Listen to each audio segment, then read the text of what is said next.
সমস্ত শ্রোতা বন্ধুদের গল্প কবিতার আসরে স্বাগত জানাই। আজ আপনাদের শোনাব ডক্টর নিহারঞ্জন গুপ্তের লেখা ছোট গোয়েন্দা গল্প সর্প অঙ্গুরীয়। গল্প পাঠ ভালো লাগলে একটা লাইক দিয়ে শেয়ার করবেন, কমেন্ট করবেন।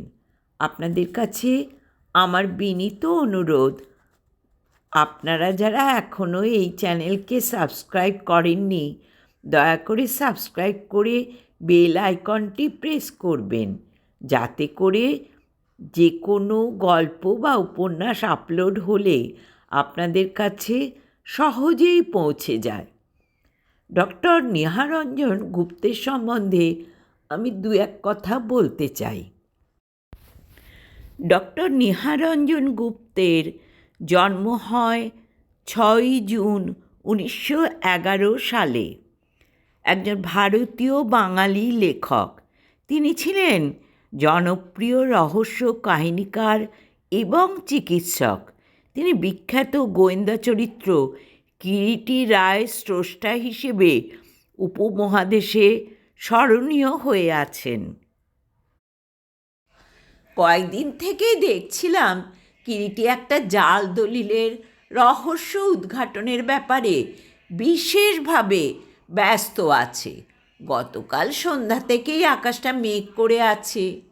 একটা থমথমে গুমোট গরম, প্রাণ যেন হাঁপিয়ে উঠছে। একটা চেয়ারের ওপর বসে সামনের একটা টিপয়ের ওপর একটা দলিল নিয়ে ম্যাগনিফাইং গ্লাসের সাহায্যে কিরিটি আত্মসমাহিত হয়ে আছে। আমি আনমনে একটা ইংরাজি সাময়িকপত্রের পাতাগুলো বারবার প্রথম থেকে শেষ পর্যন্ত ওল্টাচ্ছিলাম। সিঁড়িতে দ্রুত পায়ের শব্দ পাওয়া গেল। কিরিটি দলিলটা থেকে চোখ না তুলেই বলল, শ্রীমান জংলি বাহাদুর অত দ্রুত পদবিক্ষেপে আসছেন কেন? জংলি এসে ঘরে প্রবেশ করলো হাঁপাতে হাঁপাতে। কিরে, অত হাঁপাচ্ছিস কেন? কিরিটি পূর্ববৎ দলিলটার দিকে নজর রেখেই প্রশ্ন করল। বললাম বাবুর সঙ্গে দেখা হবে না, তা আমাকে মুখ খিঁচিয়ে মারতে এলো। হাঁপাতে হাঁপাতে জংলি বলল। মারতে এলো বলিস কি রে? কে আবার? নিচে যে লোকটা এসেছে, একটা বড় গাড়িতে করে এসেছে ও। একেবারে মাথা যেন কিনে নিয়েছে। সত্যি তো, দেখো তো সুব্রত, কে এমন অভদ্র ব্যক্তি এলেন? হাসতে হাসতে কিরিটি আমাকে বলল। অগত্যা সোফা ছেড়ে উঠতেই হলো। নিচে গিয়ে দেখি, সর্বনাশ, এ যে নভিপু স্টেটের রাজা বাহাদুর স্বয়ং। মহারাজ আপনি? হ্যাঁ। আচ্ছা অভদ্র চাকর তো আপনাদের। বলছি বিশেষ জরুরি কাজ আছে, মিস্টার রায়ের সঙ্গে দেখা করতে চাই। তা বলল, বাবু ব্যস্ত, দেখা হবে না। আসুন আপনি, ওর কোনো দোষ নেই।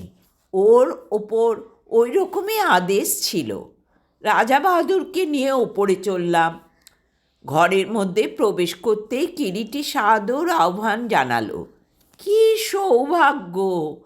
আসুন আসুন। রাজা বাহাদুর কিরিটির আহ্বানে আসন গ্রহণ করলেন। আপনার সঙ্গে একটা প্রাইভেট কথা ছিল মিস্টার রায়।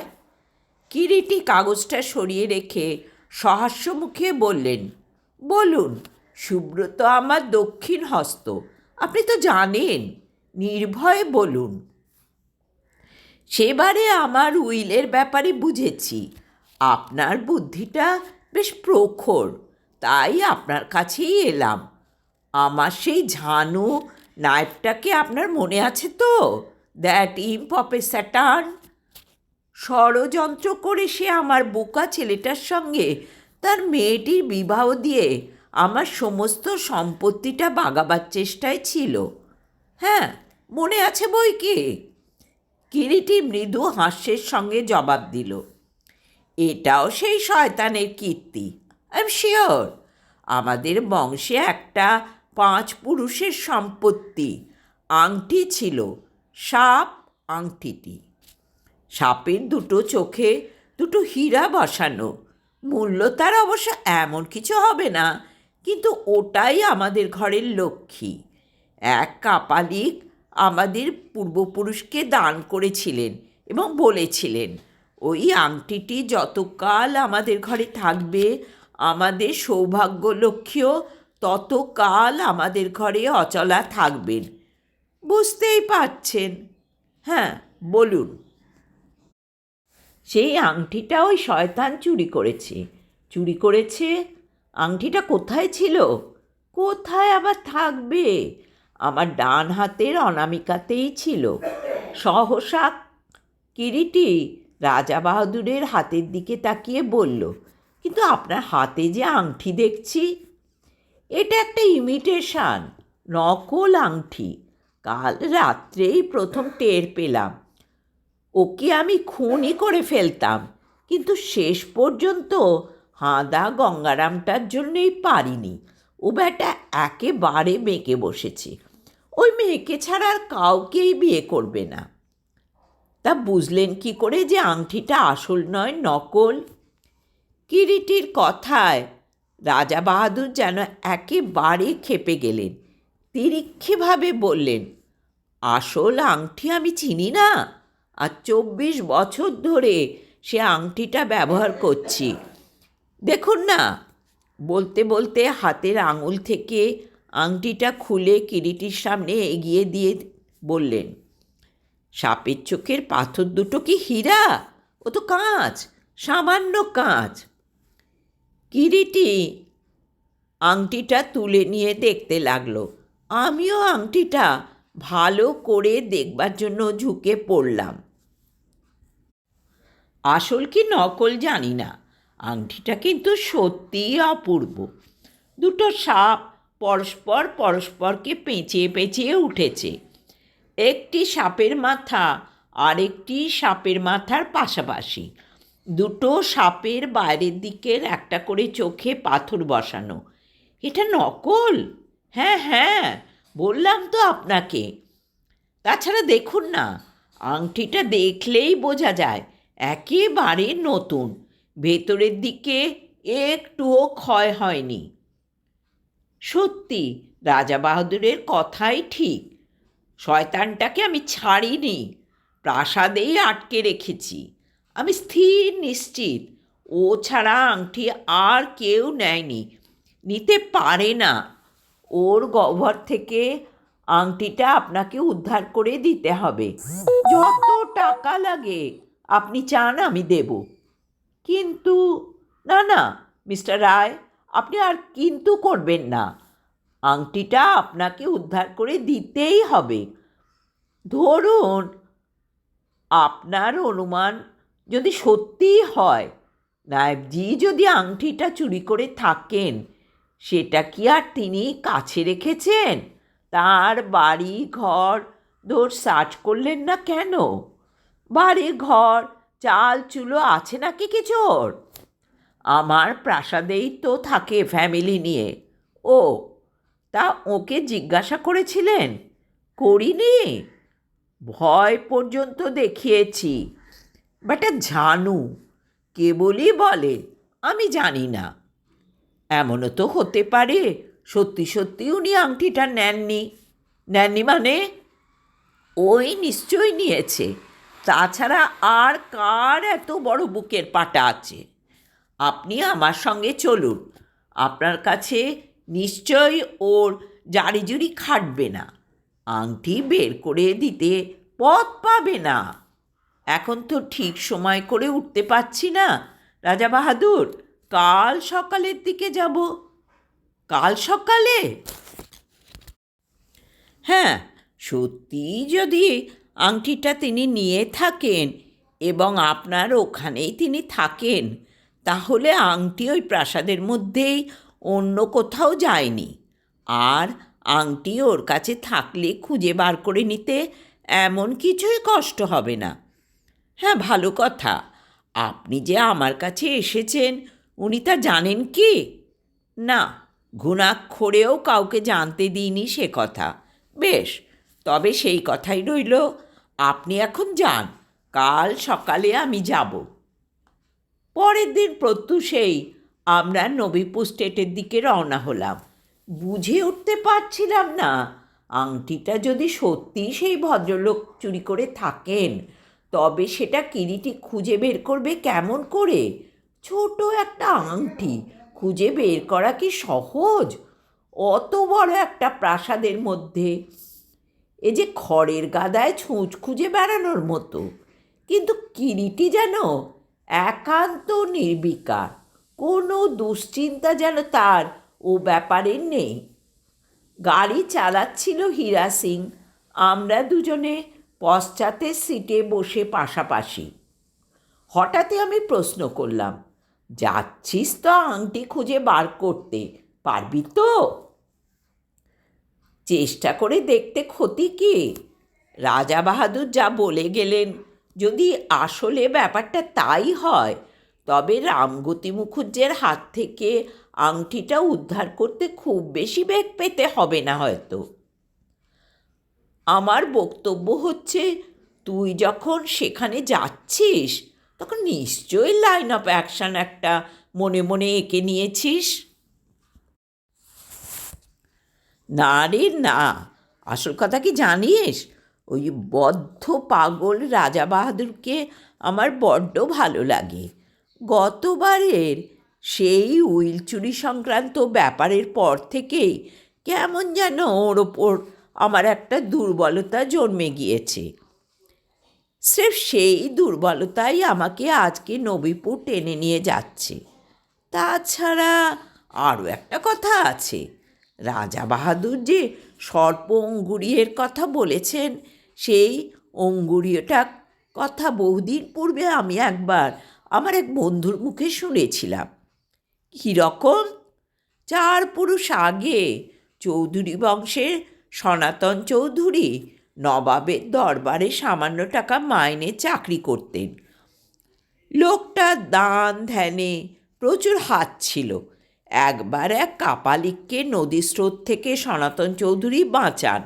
কথিত আছে সেই কাপালিকই নাকি সন্তুষ্ট হয়ে সনাতন চৌধুরীকে ওই মন্ত্রপুত সর্পঙ্গিটি দান করেন, এবং সেই থেকেই চৌধুরী বংশের সৌভাগ্যের সূত্রপাত হয়েছে, এবং কালক্রমে নবাব দরবার থেকে উনি রাজা উপাধি লাভ করেন।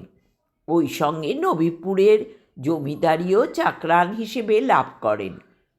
তুই তো জানিস, মন্ত্রতন্ত্র আমি মানি না, বিশ্বাসও করি না।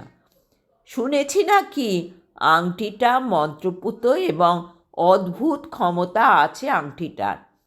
তাই তো যদি আংটিটা খুঁজে পাওয়া যায় একবার দেখবার ইচ্ছে আছে।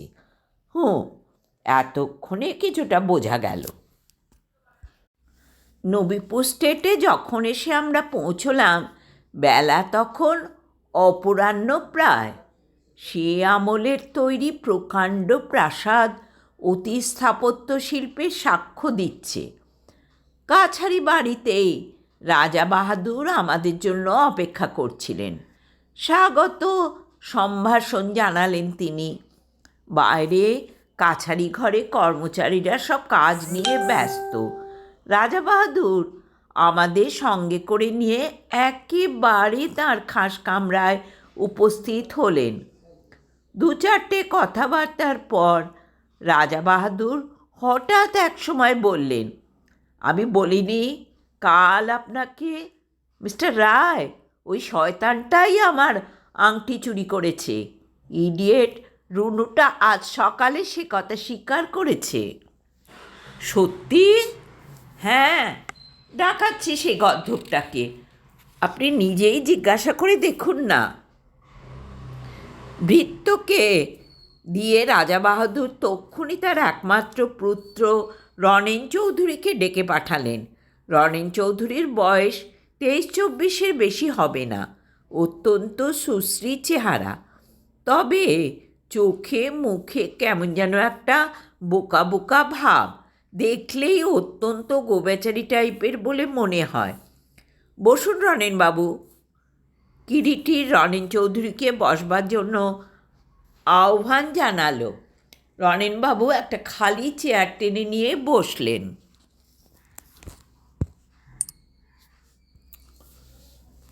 অতঃপর কিরিটি রাজাবাহাদুরের দিকে তাকিয়ে বলল, যদি কিছু মনে না করেন রাজাবাহাদুর, আমি আপনার অনুপস্থিতিতে কয়েকটা কথা জিজ্ঞাসা করতে চাই। বেশ, করুন।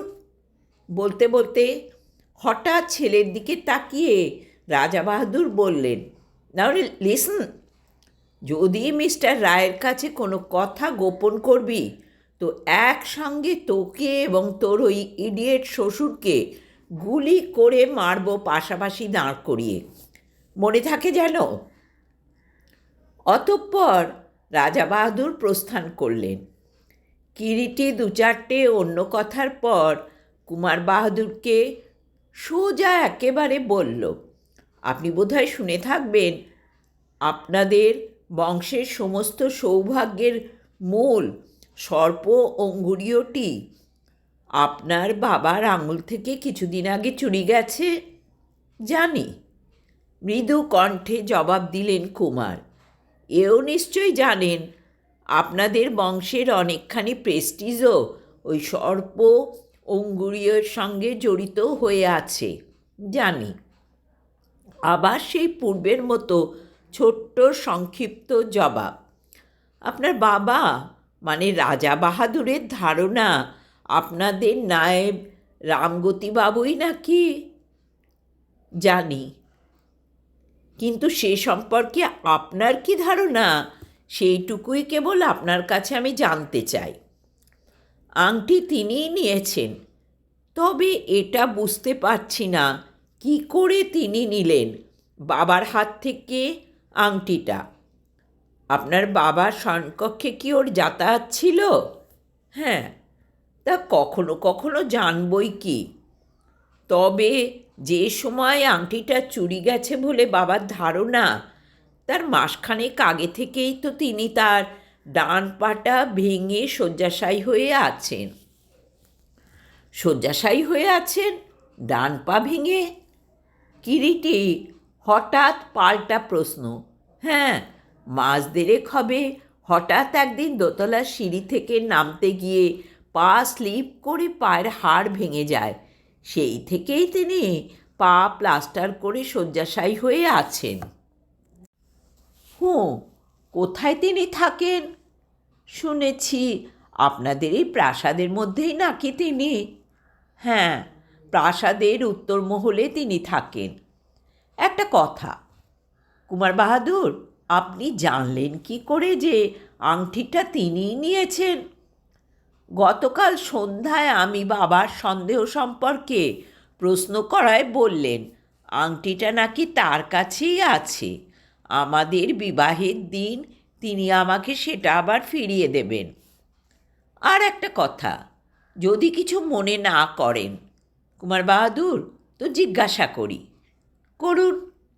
রামগতিবাবুর মেয়েটিকে কি সত্যিই আপনি বিবাহ করতে চান? হ্যাঁ, মিনুকে আমি ভালোবাসি। কিন্তু বাবা মত দিচ্ছেন না কিছুতেই। তার অমতের কোনো কারণ আছে বলে আপনার মনে হয়? বাবা বলেন বংশে ওরা আমাদের থেকে ছোট, কিন্তু আজকাল ওসব ব্যাপারে কেউ মানে না কি। আচ্ছা, আপনি এবার যেতে পারেন। কুমার রনেন এরপর নমস্কার জানিয়ে কক্ষ থেকে নিষ্ক্রান্ত হয়ে গেলেন।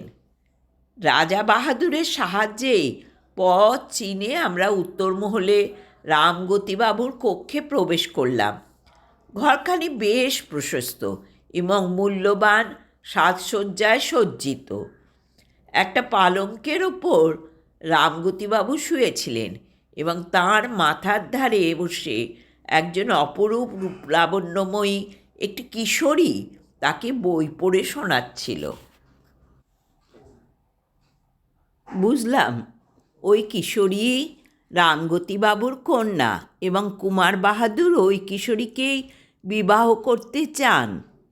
আমরা ঘরে প্রবেশ করার সঙ্গে সঙ্গেই কিশোরী নিঃশব্দে ঘর থেকে বের হয়ে গেল।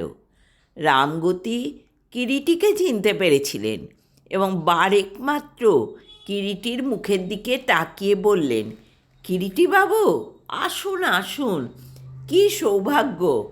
শেষ পর্যন্ত রাজা বাহাদুর আংটির ব্যাপারে আপনাকে টেনে নিয়ে এলেন। কিন্তু কি প্রয়োজন ছিল বলুন তো? রুনুকে তো আমি বলেইছি কাল, আংটিটা আমার কাছেই আছে, বিবাহের দিনই সেটা ফেরত দেব। কিন্তু এটা কি আপনার নিছক জুলুম হচ্ছে না রামগতিবাবু? জুলুম? বলুন শঠে শঠাং, বুড়োকে একবার বাগে পেয়েছি, বিয়ে দাও, আংটি নাও। বলছেন আমি জুলুম করছি, কিন্তু জুলুম আমি করছি না, করছেন উনি। এতকাল সকলে জেনে এসেছে মানুর সঙ্গেই কুমার বাহাদুরের বিয়ে হবে, আজ হঠাৎ উনি বেঁকে বসেছেন। এত কাণ্ডের পর এই বিবাহ না হলে আমার মেয়েটির কি দশা হবে সে কথা একবারও উনি ভাবছেন না। আংটিটা আপনি ফেরত দিয়ে দিন রামগতিবাবু, আমি কিরিটি কথা দিচ্ছি এ বিয়ে যাতে হয় আমি তা করব। বিশ্বাস করি না মশাই, ও বাস্তু ঘুঘুকে একবার হাতের মুঠোর মধ্যে যখন এনেছি তখন কার্যোদ্ধার না হওয়া পর্যন্ত আর সে বস্তু আমি ফেরত দেব না। আমি বলছি তাও দেবেন না? না, স্বয়ং ভগবান এলেও বললেও না। এই আপনার শেষ কথা? সহসা কিরিটির কণ্ঠস্বর যেন কঠিন হয়ে ওঠে। হ্যাঁ রামগতিবাবু মশাই, এ আপনার উইল খুঁজে বের করা নয়, কঠিন ব্যঙ্গের সঙ্গে কথা কয়টি বললেন রামগতিবাবু।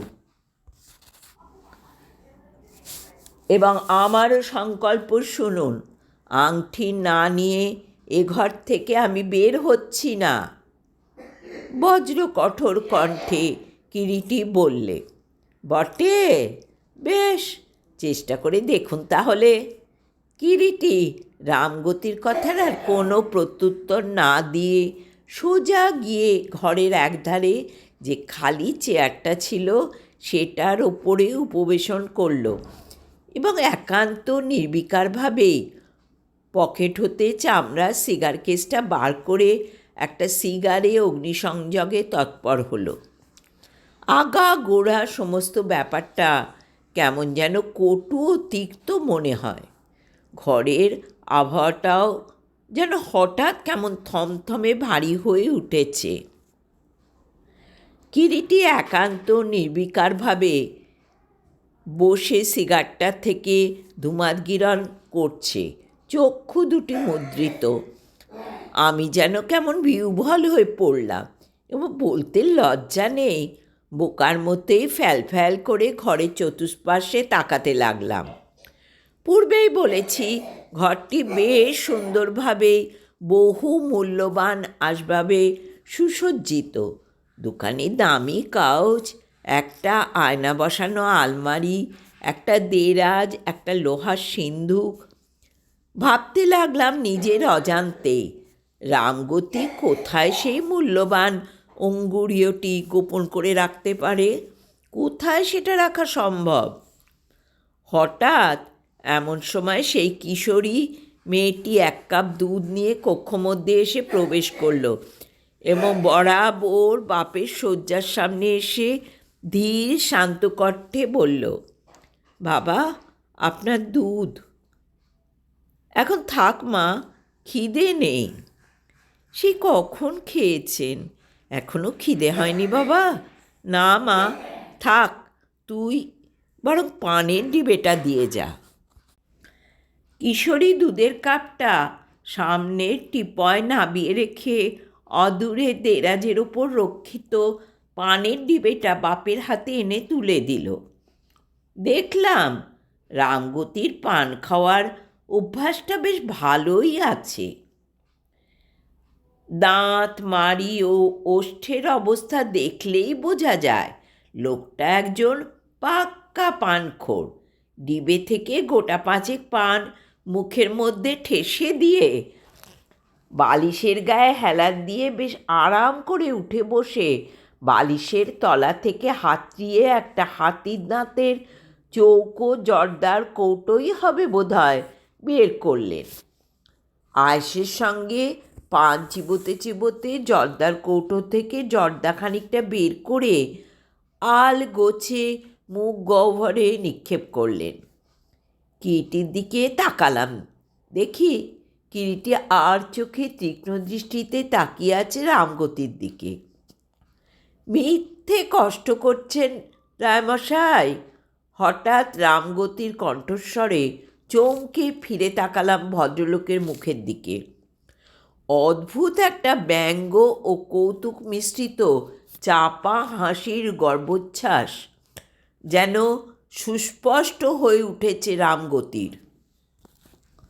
রামগতি আবার বলতে লাগলেন, তার চাইতে ওই রাজা বাহাদুরকে গিয়ে বলুন তাড়াতাড়ি ব্যাপারটা চুকিয়ে দিক, আংটি তিনি পেয়ে যাবেন। রামগতির কথার কোনো জবাব না দিয়ে কিরিটি এবারে কিশোরীর দিকে তাকিয়ে বললে, এদিকে এসো তো। কিশোরী এগিয়ে গেল কিরিটির দিকে। কি নাম তোমার? মিনু রানী। তোমাদের মহলটা আমাকে একবার ঘুরিয়ে দেখাবে মিনু রানী? মিনু বাপের মুখের দিকে তাকালো। যা মা, ঘুরিয়ে দেখিয়ে নিয়ে আয়। রামগতি মেয়ের মুখের দিকে তাকিয়ে অনুমতি দিলেন। চলুন, এসো সুব্রত, মহলটা একবার ঘুরে দেখা যাক। মিনুকে অনুসরণ করে আমরা দুজনে দরজার দিকে অগ্রসর হলাম। হঠাৎ পেছন হতে রামগতির গলা শোনা গেল, বেড প্যানটা ঠিক আছে তো মা বাথরুমে? হ্যাঁ বাবা। দরজাটা অমনি বাইরে তাহলে ভেজিয়ে দিয়ে যা মা। তিনজনে বাইরে বের হয়ে এলাম। মিনু দরজার কপাট দুটো টেনে দিল। হঠাৎ একসময় কিরিটি বিদ্যুৎ বেগে ঘুরে দাঁড়িয়ে বলল, তুই এগো সুব্রত, আমি ওপরে রাজা বাহাদুরের সঙ্গে একবার দেখা করে আসছি। সহসা কিরিটির মত পরিবর্তন করতে দেখে বুঝতে পারলাম বিশেষ কোনো উদ্দেশ্যেই কিরিটি আমাদের ওই জায়গা থেকে সরিয়ে দিতে চায়। বিনা বাক্যব্যয় দুজনে অগ্রসর হলাম। আগে আগে চলেছে মিনু, পশ্চাতে আমি তাকে অনুসরণ করে চলেছি।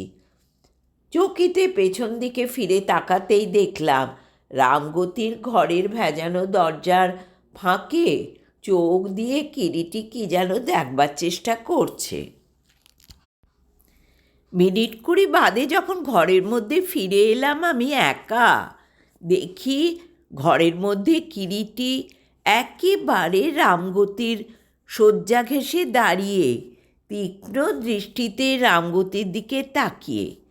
রামগতি শয্যার ওপর ঠিক পূর্ববৎ বসে এবং তাকিয়ে আছেন কিরিটির মুখের দিকে। এমন সময় রাজা বাহাদুর এসে কক্ষ মধ্যে প্রবেশ করলেন। তাঁর সঙ্গে রাজবাড়ির গৃহ চিকিৎসক। এই যে রাজা বাহাদুর, আসুন। ইনি আপনার পারিবারিক চিকিৎসক বুঝি? হ্যাঁ, ডক্টর অধিকারী। রাজা বাহাদুর জবাব দিলেন, নমস্কার।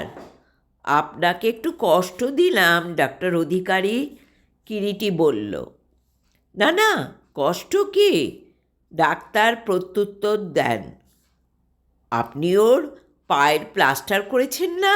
হ্যাঁ, প্লাস্টার দেখে মনে হচ্ছে দু একদিন আগে বোধহয় প্লাস্টারটা বদলানো হয়েছে। ডাক্তার যেন কিরিটির প্রশ্নে কেমন একটা বিব্রত বোধ করেন। একটা ঢোক গিলে মৃদু কণ্ঠে বললেন, হ্যাঁ, 3 দিন আগে প্লাস্টারটা বদলে দিয়েছি। পায়ের ফ্র্যাকচার সেট হয়ে গিয়েছে? না, এখনও, কিন্তু প্লাস্টারটা আপনার ঠিক পারফেক্ট হয়নি।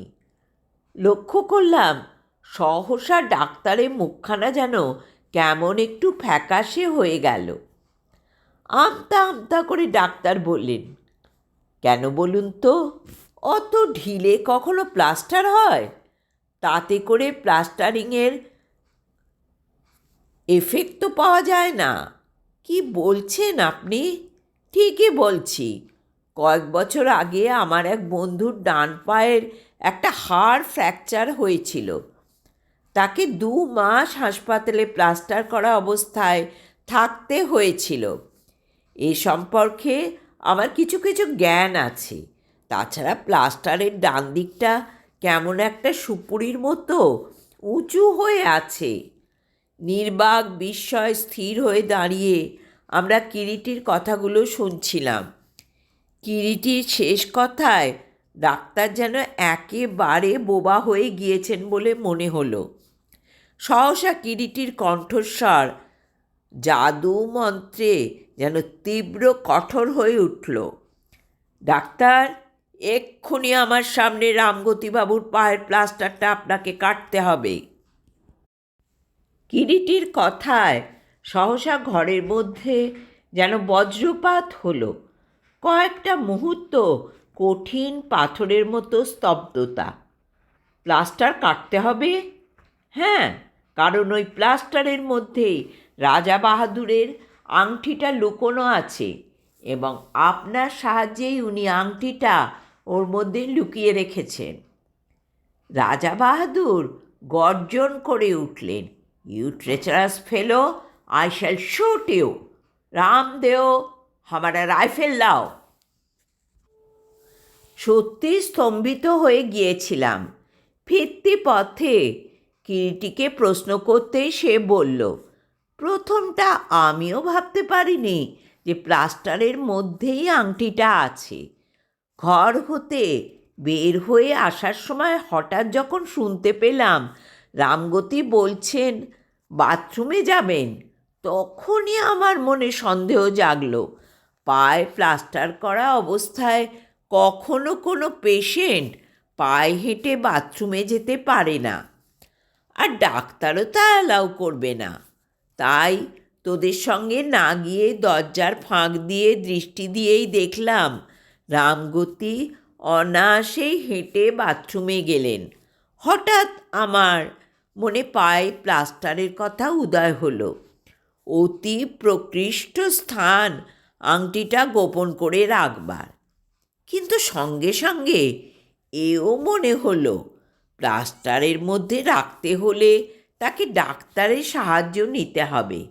স্টেটের একজন সামান্য ডাক্তারকে কিছু অর্থ দিয়ে তার সাহায্য নেওয়া এমন কিছু বিচিত্র ব্যাপার নয়। সর্বোপরি ঘরের মধ্যে প্রবেশ করে রামগতির পায়ের প্লাস্টার ঢিলা দেখে ও নজর দিয়ে একটু জায়গা উঁচু দেখতে পেলাম। প্লাস্টারের সম্বন্ধে আমার সন্দেহ ঘনীভূত হলো। অবিলম্বে রাজা বাহাদুরকে বলে ডাক্তারকে ডাকতে পাঠালাম এবং স্থির করলাম সোজা একেবারে ডাক্তারকে চার্জ করব। সত্যি সে যদি অপরাধী হয় তবে সে আমার চোখকে ফাঁকি দিতে পারবে না। তারপর তো তুই দেখলি কেমন 2-2 4 মিলে গেল। অদ্ভুত বিশ্লেষণ শক্তি তোর, কিরিটি। কিছু না, কেবল কমন সেন্স। একটু ভাবলে তুইও পারবি। শেষ কথাটা না বললে অন্যায় হবে। শেষ পর্যন্ত কিরিটির বিশেষ অনুরোধে রাজা বাহাদুর মিনুরানীকে পুত্রবধূ করতে স্বীকৃত হয়েছেন। তবে রামগতিকে ক্ষমা করেননি, তাকে প্রাসাদ থেকে তাড়িয়ে দিয়েছেন।